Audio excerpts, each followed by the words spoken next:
चलो बच्चों, इस वीडियो में हम पार्ट 3 पुरखों की निशानी के स्वाध्याय के प्रश्न देखेंगे। पिछले वीडियो में मैंने आपको पाठ का वाचन करके बताया था, तो उसके अनुसार आपको वाचन करना है। इस वीडियो में हम स्वाध्याय के प्रश्न देखेंगे, तो आप इसे ध्यान से देखो और फिर अपनी कॉपी में लिखो।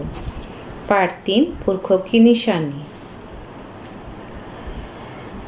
यहाँ पर स्वाध्याय के प्रश्न दिए गए हैं, जिसमें 6 प्रश्न हैं।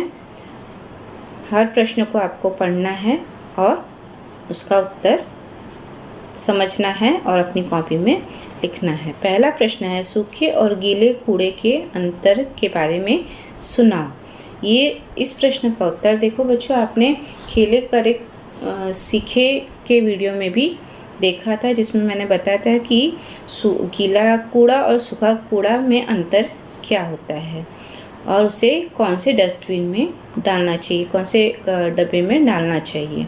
तो बच्चों, कूड़ा जो होता है 2 तरह का होता है, गीला कूड़ा और दूसरा सूखा कूड़ा। गीला कूड़ा खाने की चीज़ें, सब्जियों के बचे हिस्से तथा छिलके इत्यादि से गीला कूड़ा बनता है। इस गीले कूड़े से खाद बनाई जाती है, मैंने आप तभी बताया था। और इसको कौन से डब्बे में डालना है?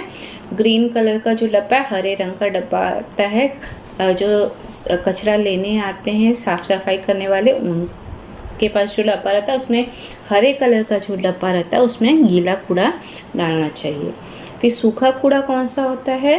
प्लास्टिक की टूटी फूटी चीज़ें, कागज़ के टुकड़े तथा चिथड़े इत्यादि को सूखा कूड़ा कहते हैं। इसमें प्लास्टिक की नई चीज़ें तथा कागज़ बनाए जाते हैं, रिसाइकल करके हर नई चीज़ें बनाई जाती है। तो ये कौन से डब्बे में आपको डालनी है? नीले कलर के डब्बे में डालनी है। ठीक है। अब हमारा दूसरा प्रश्न है, निम्नलिखित के प्रश्नों के उत्तर लिखो। इसमें पहला प्रश्न है, छोटी और उसकी माँ मामा जी के यहाँ लौट कर आई तो क्या हुआ था? तो छोटी और उसकी माँ मामा जी के यहाँ से लौट कर आई तो आंगन में लगा नीम का पेड़ कटा हुआ था।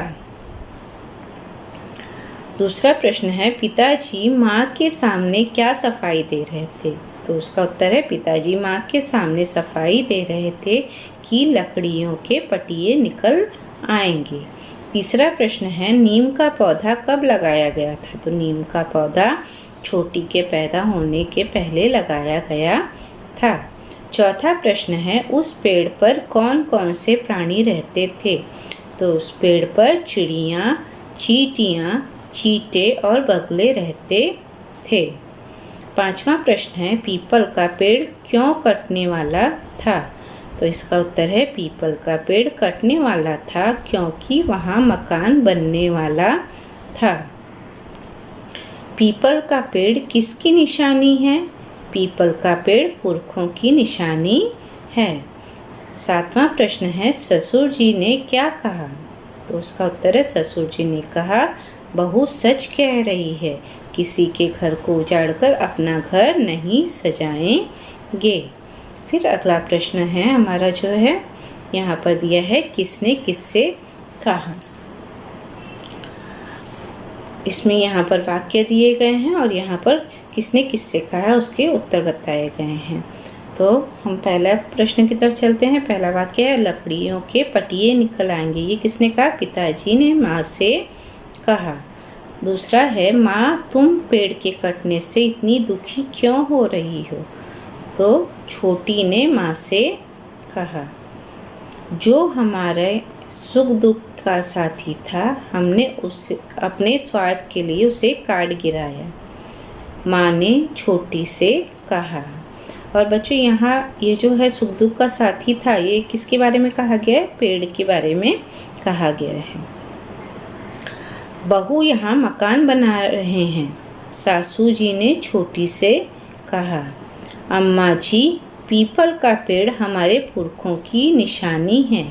किसने कहा? छोटी ने सासू जी से कहा। चलो बच्चों, यहाँ पर मैंने आपको ये प्रश्न बता दिया। अब अगले प्रश्न की तरफ चलते हैं। यहाँ पर दिया गया है, नीचे दिए गए चित्र देखो और तरबूज के प्रत्येक हिस्से के व्यवहारिक गणितीय हिस्सों के नाम लिखो, जो कि आप अपने गणित विषय में भी कर चुके हो।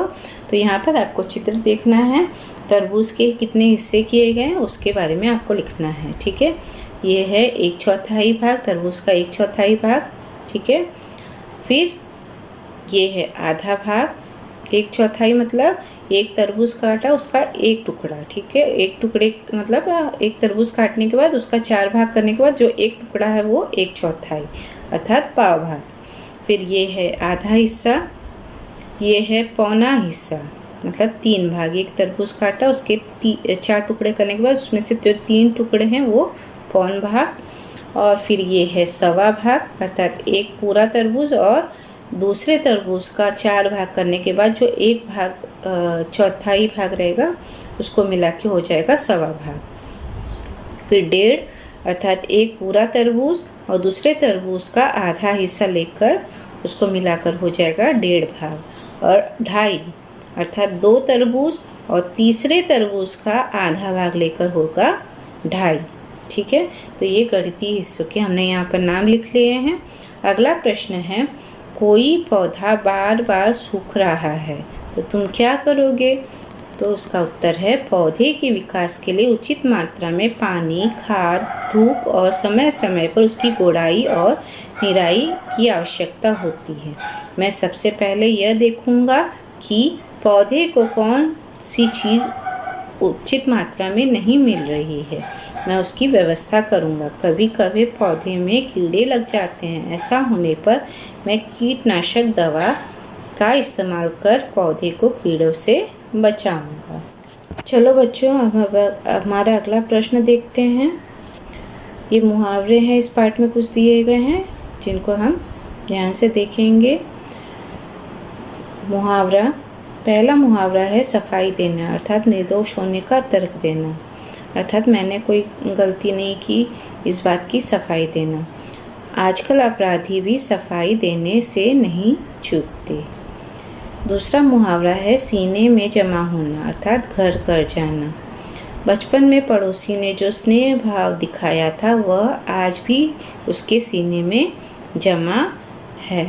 घर कर जाना अर्थात वहाँ पे किसी चीज़ की याद हमेशा टिके रहना। ठीक है, तो यहाँ पर ये पाठ समाप्त होता है। अब आपको इसके प्रश्नोत्तर जो हैं इसको पहले पाठ का वाचन करना है, फिर प्रश्नोत्तर को अपनी कॉपी में लिखना है और उसका वाचन करना है।